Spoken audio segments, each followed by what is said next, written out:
2020 was the most active hurricane season on record, so it would make sense that some names would get retired. But how many names were retired last year? Well, 26. But not for the reason you might think. But before we get into why so many names got retired, I'd appreciate like the video, subscribe to the channel, and hit the notification bell to stay tuned for future content. Okay, so why did so many names get retired?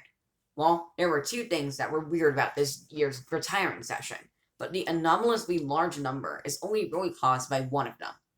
But how does a name get retired, exactly? Well, a few months after the end of hurricane season, the World Meteorological Organization, or WMO, needs to determine which hurricanes were so deadly and so destructive that their names would be retired for future use.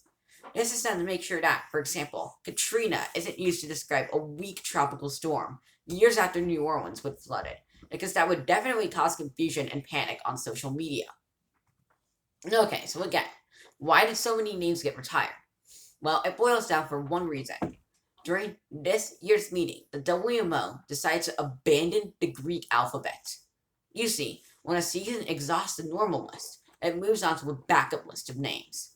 Up until 2020, that backup list was the Greek alphabet, so we'd have storms alpha, beta, gamma, and so on.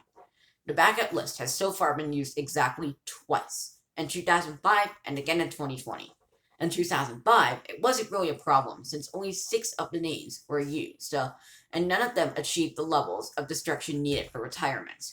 This didn't stop the WMO from adapting a weird and confusing practice in 2006, which involved adding the year the storm happened to its name and retiring that instead.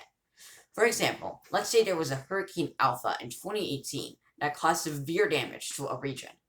Instead of replacing the name as usual, the WMO would label the storm Alpha 2018 and continue to use the name Alpha in the future, likely assuming that the destructive version would be referred to Alpha 2018 from then on.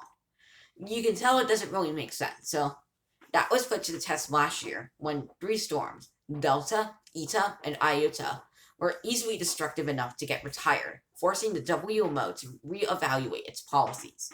Taking this and other factors such as how the name sounded into account, they ultimately decided to abandon the Greek alphabet as a whole and replace it with a backup list of normal names that could be retired and replaced just like any other name. However, that only adds up to 24 to 26 retirements. What were the 2 others?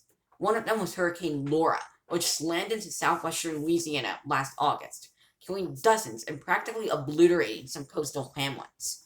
The other might surprise you. Hurricane Dorian from 2019.